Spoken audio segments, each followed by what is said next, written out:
Good morning students. Siddhi Hindi Vidyalaya के इस online classes में आपका हार्दिक स्वागत है।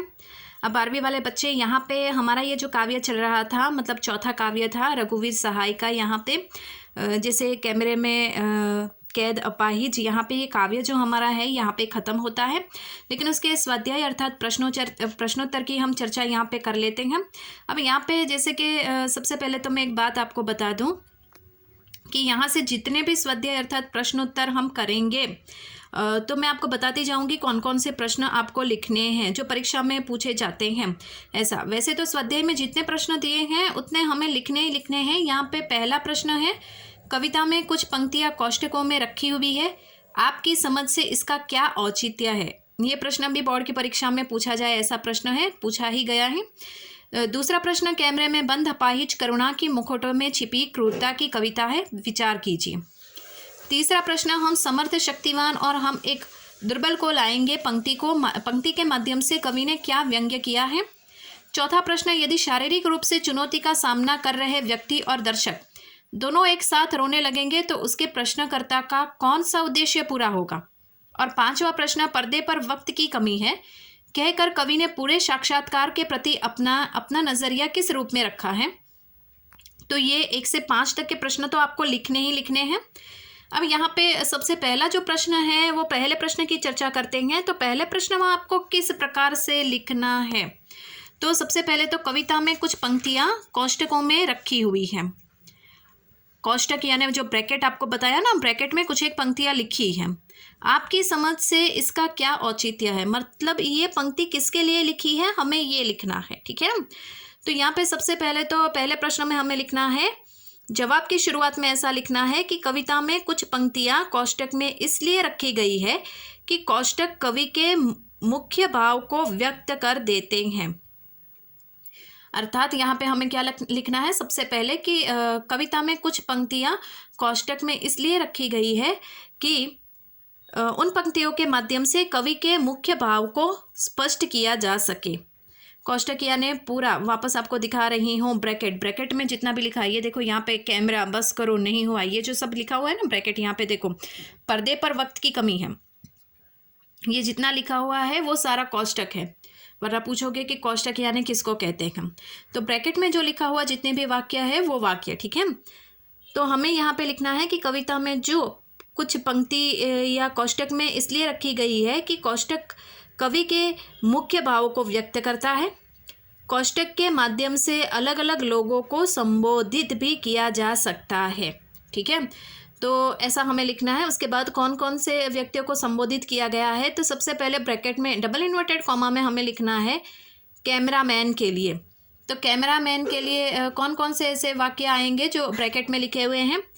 कैमरा दिखाओ इसे बड़ा बड़ा कैमरा, कैमरे की कीमत है। तो यहाँ पे ये जो मैंने कहा ना कि कुछ एक ब्रैकेट में लिखा हुआ जो है वो यहाँ पे मन के भीतर चलने वाले भाव है। ठीक है। तो यहाँ पे कैमरामैन, तो कैमरामैन यहाँ पे क्या कहता है उसके बारे में है। तो कैमरामैन यहाँ पे क्या कहता है, कैमरा दिखाओ इसे बड़ा बड़ा, अर्थात जो अपाहिज इंसान है उसकी ओर, तो वो बोलता नहीं है लेकिन सांकेतिक भाषा में इशारा करता है कैमरामैन। ठीक है। उसके बाद यहाँ पे डबल इन्वर्टेड कॉमा में वापस लिखना है दूसरा, ब्रैकेट में जितना भी लिखा गया है वो किस किस के लिए लिखा गया है। तो सबसे पहले तो कैमरामैन के लिए हुआ, दूसरा है यहाँ पे दर्शकों के लिए। तो दर्शकों के लिए ऐसा हमें लिखना है डबल इन्वर्टेड कॉमा में, और उसके सामने फिर जवाब में लिखना है कौन कौन से मुद्दे आएंगे। हम खुद इशारों से बताएंगे क्या ऐसा, हम खुद इशारों से बताएंगे क्या ऐसा। और दूसरा, यह प्रश्न पूछा नहीं जाएगा। तो घर में बैठा हुआ दर्शक ये सोच रहा है, ये उसको लागू होता है, वो सोचेगा कि ये प्रश्न जो पत्रकार ने अपाहिज इंसान को पूछा है वो पूछा नहीं जाएगा। ठीक है। देखो यहाँ पे मैं आपको बता रही हूँ, यह प्रश्न पूछा नहीं जाएगा, अर्थात ये जो लिखा हुआ है ये आएगा जवाब में दर्शकों के लिए। ठीक है। और उसके आगे है वो भी मैं आपको दिखा देती हूँ यहाँ पे, हम खुद इशारों से बताएंगे कि क्या ऐसा। अब आपकी समझ में आएगा। तो यहाँ पे जो पहला हमने लिखा कि जो कोष्ठक में दिया हुआ है, ये देखो ब्रैकेट में वो जितना भी लिखा हुआ है ना, हम खुद इशारों से बता नहीं पाएंगे ऐसा। और मैंने आपको आगे वो दिखाया, यह प्रश्न पूछा नहीं जाएगा। तो ये किसके लिए, दर्शकों के लिए है। कैमरामैन के लिए मैंने आगे आपको बताया, कैमरा दिखाओ इसे बड़ा बड़ा, और दूसरा है कैमरे की कीमत, ठीक है। अब इसके साथ यहाँ पे तो तीसरा आएगा कि ब्रैकेट में जो लिखा हुआ है वो किसको लागू होता है, ठीक है।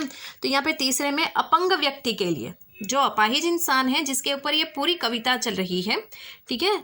तो तीसरे में लिखो अपंग व्यक्ति के लिए, डबल इन्वर्टेड कॉमा में करके, और फिर उसके सामने लिखो वह अवसर खो देंगे, बस थोड़ी कसर रह गई है।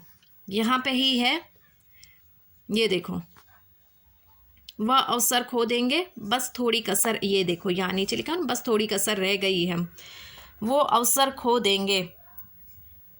तो यहाँ पे ये किसके लिए लागू होता है बच्चों, ये जो है यहाँ पे जो अपाहिज इंसान है उसके लिए लागू होता है।